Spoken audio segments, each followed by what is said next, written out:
سلام كبراتن كبرانن سمعتنا أبي درو مبل 14 عامات علة مسواتي نبر قدما منستر إثيوبيا تغدالاي ملس زيناوي خوينا بزعبا ملس ادهيوم كابز تصحفو مصحفتي اتحاد زخونه يزمن كستت بزول بقانقا امحارኛ بገብረ ሚካኤል ገብረ መድህን ዝተጻحፈه دحر ድማ ማህቶት بزብል بدبساي تخلمؤز ተተርጊሙ ካብ ዝቀረበ መጽሐፍ ተገዳላይ መለስ ዜናዊ ንድኽነት ዝገለጸሉ አገላለጻ ኢሉውን ድኽነት ክንደየናይ ይጸልእ ከም ዝነበረ ካፍቲ መጽሐፍ ክነዘንተወልኩም ኢና ሰናይ ምክታል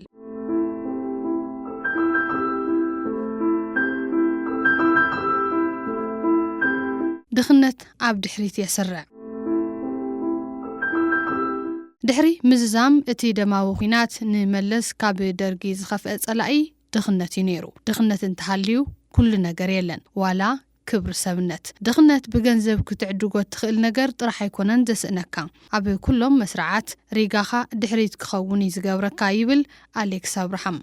መለስ ዜናዊ ድኽነት ንህዝቢ ኢትዮጵያ ክንደየናይ ኣብ ድሕሪት ኩሎም ከም ሰርዖ ብዕምቆት ተረዲእዎ ነይሩ ተኩስና ክንቀትሎ ዝግበአና ነገር እንተሃልዩ ድኽነት ክኸውን ኣለዎ ይብል ዝነበረውን بز مخنيات يو دخنت أبز عالم كمان رأس زودنا حزب يلن حزب إثيوبيا بعل وانا وقو بحلن سلطانن نحلوه بمخنيات دخنت نزوانات أب كويناتن لمنان تحيلو مجلسي تميتن مكران كوينيو حسوم دخنت عدخان عودخان حديكا مسدادن مننت كامزلان أسعبه سدت كم بحلنا تقصر خده نسدس زندن بوز حبنن محاورة مرأي لمود كنا فلوت عالسوهابتي مهارات تفلتي سنة وواويان انتي ترافو نزت حساس وازي زن صوار قوينهم نرخوهم نخبر زوقعهم حاجرن هزبن رسيعهم فقر حاجرهم تتنققو وترو نابرا وصاين تمنيو نرئي صدرهم عليتهم كابز حاجر كبتاتخو يهوتتو دقم ام عرب عالم توليدهم زي جنة بعداويان حاجرات يقبروا مو نزي سف زي بالوردت كم عبي عوت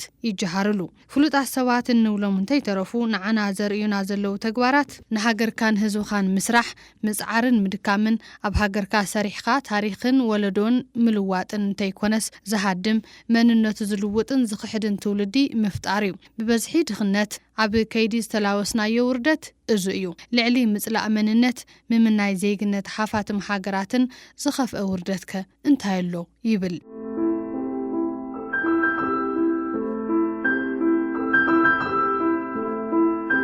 ኢትዮጵያ ኣብቶም ፈለምቲ ሽሕ ዓመታት ኣብ ዓለም ኣለዉ ምስ ዝበሃሉ ሓያላትን ጎብለላትን ሃገራት ትስራዕ ነይራ እቶም ክሳብ ሎሚ ደው ኢሎም ንሪኦም ዘለና ሓድግታት ነቲ ሕሉፍ ስልጣነ ቀወምቲ ምስክራት እዮም እዞም ጥበባት ማዕቢሎም ዝተረኣየሎም ዘበናት ኣብቲ ቀዳማይ ሽሕ ዓመት እንትኸውን እቲ ካልኣይ ሽሕ ድማ ናይ ዝተጻራሪ ነይሩ ብፍላይ ኣብቲ ካልኣይ ሽሕ መወዳእታ 500 ዓመታት እቲ ቀንዲል ብርሃን ስልጣነ ቅሂሙ እዚ ሃገር ቁልቁለት ናብ ደልሃመት ክትሳለ ጀመረት እዚ መንገድ دلهامت زي نوح عمتات وسيدلا ملس زيناوي بزوم أب كالأي شح زمن استفطروا نمثل إثيوبيا زالوا مكستات عدم لكعو يحرق نيرو حد أوان غازيتانيا مزيهت نيوسويك بيتر جيل حجركا كل شاب سما مستميتن حرن تأساسيرو بملعلو انتا يسمع كايلو حاتوتو نسو دما وردت نابسرح نمبقاس قلبت كفتر يخيليو سلازخونه اب جبط مرداتا زتدرخه كساب زخونه ببمعلتو انت تواردناون ايصلون اب غوني مسرع اتوم زسلطنون زتخبرون حزبታት عالم كنسرع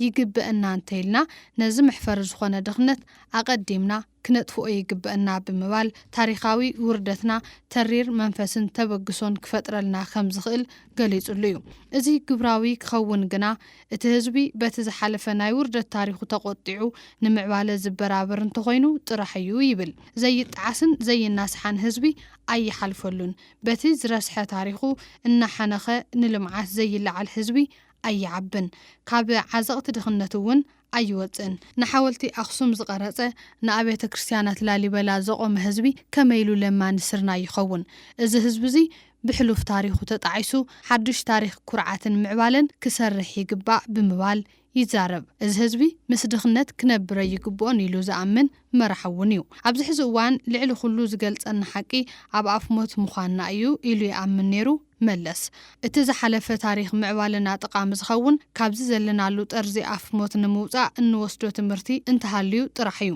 ሕሉፍ ታሪክና ክጠቅመና ዝኽእል ህላውና ንምርግጋጽ ዘኽእል ስምዒት ዘውርሰና እንተኮይኑ ጥራሕ እዩ እናጠመኻ ክትኮርዕ ኣይትኽእልን ጥሜት ንነብስኻ ማሲኑ ትሕቲ ሰብ ዝገብረካ ድኻ ህዝቢ ሓርነት የብሉን እናጠመኻ ሉዓላውነትካ ክትኽብር ኣይትኽእልን ዝልምን ህዝቢ ብመንነቱ ክኮርዕ ኣይኽእልን ድኽነት ቀዳማይ ጸላኢ እዚ ሃገር እዩ ዝኾነ ይኹን ምንቅስቃስ ብመንጽር ምጥፋእ ድኽነት እዩ ክምዘን ዝግብኦ እዚ ጸገም እዚ እንተዘይተኣልዩ ንህዝብና ካብ ውርደት ክነናግፎ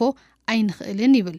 በዚ እምነቱ ካብ ጽባሕ ስልጣን ዝሓዘሉ እዋን ጀሚሩ ቀንዲ ዕማሙ ነቲ ህዝቢ ናብ ትሕቲ ሰብነት ዘውረዶ ድኽነት ንምጥፋእ ምቅላስ ነበረ ሽዑ ስልጣን ምስ ሓዘ ኣብ ኣሜሪካ ዑደት እንተካይድ ሓንቲት ኢትዮጵያዊት ራእዩ እንታይ ከም ዝኾነ ሓተተቶ ንሱ ድማ ትምኒተይ ኣብዞም ዝቕጽሉ 10 ዓመታት ህዝቢ ኢትዮጵያ ኣብ መዓልቲ 3 ግዜ ክበልዕ ምግባር ኢሉ መለሰላ ከም ዝበሎ ድማ መለስ ኣብተን ቀዳሞት 10 ዓመታት ዘመዝገቡ ሓደ ዓወት እዚ እዩ ኣብ ዘመነ ስልጣኑ ብደረጃ ሃገር ልዑል ምህርቲ ከፍሪ ዓቕሚ ሃገር ከዓብን ዕቋር ምሕለውታ ምህርቲ መንግስቲ ክውስኽን ገይሩ በዚ ድማ እቲ ኣብ 1996 ዘጋጠመ ሓሪ ናብ ጥሜት እንተይተሰጋገረ ሰብኣዊ ህልቂት እንተየስዕበ ምክልኻል ተኻኢሉ እዩ ብተመሳሳሊ ብምኽንያት ኤልኒኖ ኣብ 2008 ዓ.ም ኣብ ኢትዮጵያ ዝተፈጠረ ሓሪ ን10 ሚልዮን ህዝቢ ተጸባይ ሓገዝ እንትገብር መንግስቲ ካብ ዝኾነ ኣካል ሓገዝ እንተይጠለበ እቲ ሓደጋ ናብ ጥሜት እንተይተሰጋገረ ዋላ ሓደ ህይወት እንተይሓለፈ 16 ቢልዮን ብር ወጻኢ ብምግባር ክከላኸሎ ክኢሉ እዩ እዚ ዝተገበረ ቅድም ክብል ኣመራርሓ መለስ ብዝፈጠሮ ሃገራዊ ዓቕሚ እዩ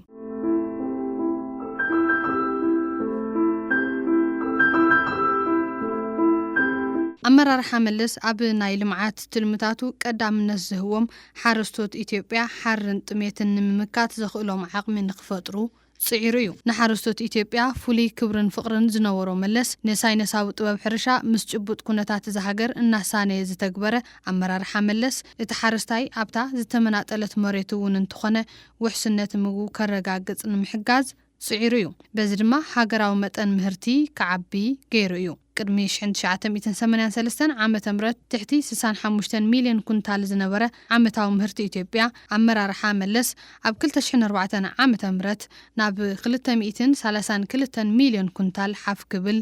ኣኽኢልዎ እዩ